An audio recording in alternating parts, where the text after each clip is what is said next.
सुप्रभात छात्रों, मैं सुमन सहायक आचार्य हिंदी सुमन हिंदी क्लासेज में आप सबका स्वागत करती हूँ। आज के इस वीडियो में हम पढ़ेंगे आधुनिक गद्य की विविध विधाओं में भाग 2, क्योंकि पिछले वीडियो में हमने निबंध, उपन्यास, कहानी व एकांकी के बारे में चर्चा की थी। आज के इस वीडियो में हम नाटक, यात्रावृत्त आदि के बारे में चर्चा करेंगे। नाटक नट शब्द से निर्मित है, जिसका आशय सात्विक भावों का अभिनय, यानी जो स्वाभाविक भाव है उनका अभिनय करना, उनका चित्रण करना। हिंदी में नाटक लिखने का प्रारंभ पद्य के द्वारा हुआ था, लेकिन आज के नाटकों में गद्य की प्रमुखता है। नाटक गद्य का वह कथात्मक रूप है, कहानी का रूप है, जिसमें अभिनय, संगीत, नृत्य, संवाद आदि के माध्यम से रंगमंच पर अभिनीत किया जाता है, अभिनय किया जाता है। पाश्चात्य आचार्यों के मतानुसार नाटक के प्रमुख तत्व निम्नलिखित है, जैसे कथा वस्तु, यानी कथा का तत्व, कहानी तत्व, पात्र व चरित्र चित्रण। तो नाटक में भी पात्र भी होते हैं और उनके चरित्र का चित्रण भी होता है। संवाद या कथोपकथन, संवादों के जरिए ही नाटक का विकास होता है। भाषा शैली, यानी जिस क्षेत्र या जिस समय की घटना को लेकर वो उपन्यास लिखा जा रहा है, तो उस समय की भाषा कैसी थी। देश काल और वातावरण, उस समय देश यानी उस समय उस जगह का चित्रण, जिसकी घटना से संबंधित नाटक लिखा जा रहा है। काल, उस समय का चित्रण, और वातावरण, उस समय की परिस्थितियाँ, इन्हीं को संकलन त्रय भी कहा जाता है। उद्देश्य, तो नाटक भी हर कोई न कोई उद्देश्य के लिए लिखा जाता है। संकलन त्रय के अंतर्गत देश, काल और वातावरण ही आते हैं। रंगमंचयता, किसी भी नाटक के लिए रंगमंचयता का होना बहुत जरूरी है, क्योंकि कोई भी नाटक जब रंगमंच पर अभिनीत किया जाएगा तभी वो सफल नाटक कहलाता है। इसलिए नाटक के लिए रंगमंचयता का होना बहुत जरूरी है।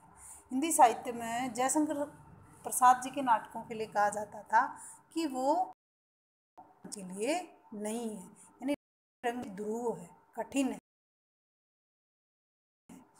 मंचन नहीं की। अब बहुत सारी सुविधाएं हो गई हैं, तो जिनसे उनके नाटकों का भी मंचन किया जा सकता है। अनुसार नाटक के तत्व हैं वो ये है: कथा वस्तु, कथानक, नेता या नायक, हीरो, रस, उसमें किस रस, शांत रस को लेकर लिखा गया है, इस चीज़ का चित्रण, अभिनय, अभिनय यानी चरित्र चित्रण, चित्रण।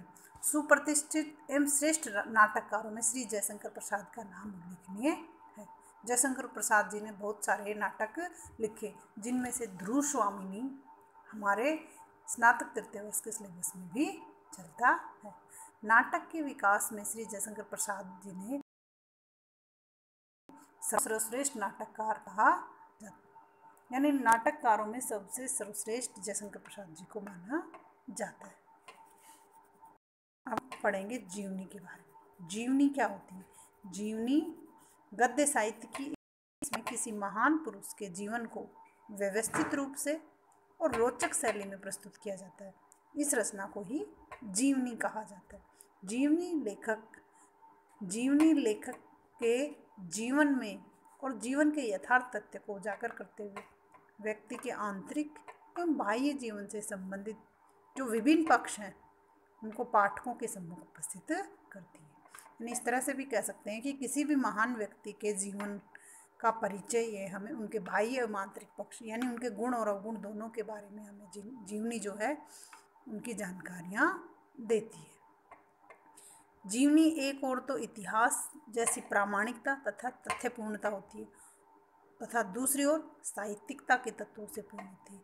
सरलता, सरसता, सत्यता एवं स्पष्टता इस शैली की प्रमुख विशेषताएं। यानी किसी भी जीवनी में बहुत सरलता से लिखी जानी चाहिए, सरस हो, रोचक हो और उसमें सत्य जो तथ्य हैं वो सत्य होने चाहिए। जीवनी में अगर झूठे तथ्यों का समावेश करेंगे तो वो जीवनी सफल नहीं होगी। एवं स्पष्टता, स्पष्ट रूप से उसमें लिखा, स्पष्ट विवेचन होना। जिस भी महापुरुष के बारे में जीवनी लिखी जा रही है, जिनके जीवन से संबंधित जीवनी लिखी जा रही है, उनके जीवन के बारे में, उनके गुण अवगुणों के बारे में स्पष्ट लिखा जाना। राजेंद्र प्रसाद,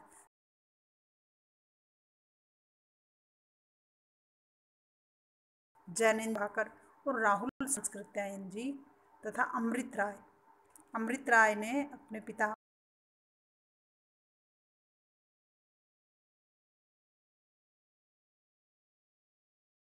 जानकारी प्राप्त करें। आत्मकथा यानी महापुरुषों के माध्यम से लिखी गई आत्मकथाएं पाठकों का सही मार्गदर्शन करती। आत्म यानी स्वयं की, कथा यानी कहानी। आत्मकथा उसको कहते हैं जब कोई भी व्यक्ति अपनी कथा स्वयं लिखता है तो उसे, साथ ही उनके लिए प्रेरणादायक भी होती है। गद्य की इस विधा के नृत्य को व्यवस्थित रूप से और रोचक ढंग से प्रस्तुत करता है। कथा में वह अपने जीवन से संबंधित सभी छोटी या बड़ी घटनाओं का न केवल क्रमबद्ध रूप से प्रस्तुत करता है, अपितु अपने जीवन पर पड़े हुए अनेक प्रभावों का उल्लेख करता है। यानी जीवनी के अंतर्गत लेखक अपने जीवन की छोटी बड़ी अनेक घटनाओं का चित्रण करता है और उनके साथ साथ उन घटनाओं से उनके जीवन पर क्या प्रभाव पड़ा, इसका भी वो चित्रण उसमें करते हैं। इन घटनाओं में जीवन से संबंधित सभी ऊंच नीच का सरल भाव से वर्णन होता है। आत्मकथा लेखकों में पांडे, बेचन शर्मा, उग्र, यशपाल जी की आत्मकथा है सिंह अवलोकन, बाबू गुलाब राय, हरिवंश राय बच्चन जी ने अपनी आत्मकथा को 4 भागों में लिखा है। क्या भूलूं क्या याद करूं, नीड़ का निर्माण, फिर और से सोपान तक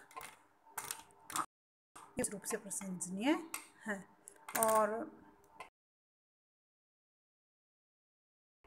लेखक हैं ओम प्रकाश वाल्मीकि जी, उनकी भी आत्मकथा है जूठन, जिसमें उन्होंने अपने जीवन में भोगे गए यथार्थ का चित्रण बहुत ही सजीव ढंग से किया है। जो उनकी आत्मकथा का नाम है जूठन। अब हम रेखा चित्र के बारे में जानकारी प्राप्त करेंगे कि रेखा चित्र क्या होता है। रेखा चित्र शब्द अंग्रेजी के स्केच शब्द का अनुवाद है। स्केच द्वारा जो चित्र बनाए जाते हैं उसे क्या कहते हैं, रेखा चित्र, तथा 2 शब्दों रेखा और चित्र के योग से बना है। यह गद्य साहित्य की आधुनिक विधा है। इस विधा में लेखक रेखा चित्र के माध्यम से शब्दों का ढांचा तैयार करता है। लेखक किसी भी सत्य घटना की वस्तु या व्यक्ति का चित्रात्मक भाषा में वर्णन करता है। इसमें शब्द चित्रों का प्रयोग आवश्यक है। रेखा चित्र यानी रेखाओं के माध्यम से चित्र, या इस तरह से कह सकते हैं कि जब इसमें शब्दों का चित्र होता है कि जब लेखक उस घटना या उस व्यक्ति का वर्णन करता है और जब हम उसको पढ़ते हैं तो हमारे सामने उनके चित्र आ जाते हैं। और रेखा चित्र में सर्वश्रेष्ठ या सबसे अच्छे रेखा चित्र महादेवी वर्मा जी के होते हैं। जैसे उनका गिल्लू, घीसा, बिंदा और भक्तिन, ये उनके रेखा चित्र हैं। और इसी के साथ कन्हैयालाल मिश्र, प्रभाकर जी, बनारसी दास चतुर्वेदी जी, रामवृक्ष पेनुपुरी जी एवं डॉक्टर नगेंद्र विशेष रूप से रेखा चित्र लिखने में उल्लेखनीय है। अब हम संस्मरण के बारे में जानकारियाँ प्राप्त करेंगे। संस्मरण शब्द 2 शब्दों से मिलकर बना।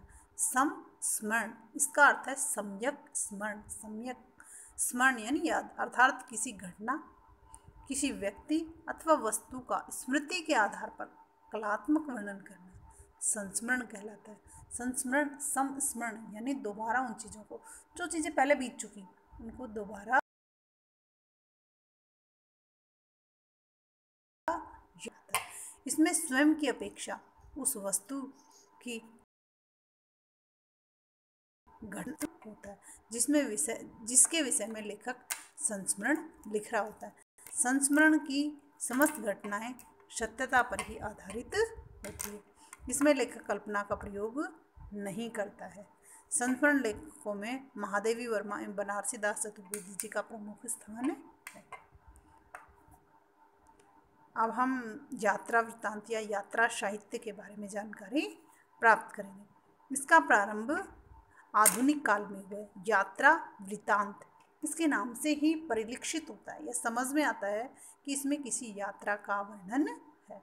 इसमें लेखक किसी यात्रा अथवा किसी घटना विशेष का सुंदर ढंग से वर्णन करता है। इसके द्वारा लेखक की विशेषताएं परिलक्षित होती हैं। यात्रा वृत्तांत लेखकों में राहुल सांस्कृत्यायन जी, अरे यायावर रहेगा याद, धर्मवीर भारती जी, मोहन राकेश, आखिरी चट्टान तक तथा विनय मोहन शर्मा आदि अनेक यात्रा वृत्तांत लेखक हुए हैं। इनके अतिरिक्त रामधारी सिंह दिनकर ने देश विदेश यात्रा वृत्तांत लिखा। बालकृष्ण भट्ट ने कार्तिकी का जहान लिखा है। इस विधा में अनौपचारिक एवं आत्मव्यंजक वर्णन होता है। गद्य साहित्य की यह विधा, जो यात्रा वृत्तांत विधा है, यह रोचक एवं मनोरंजक होती है। यात्रा का सरस एवं रोचक वर्णन सांस्कृतिक, भौगोलिक, ऐतिहासिक धरातल पर किया जाता है। यानी इन यात्रा वृत्तांत को पढ़कर हमें ऐसे लगता है कि जैसे हम लोग भी इनके साथ यात्रा करके आए। जैसे कि मधु काकरिया जी का है साने साने हाथ जोड़े, जो उन्होंने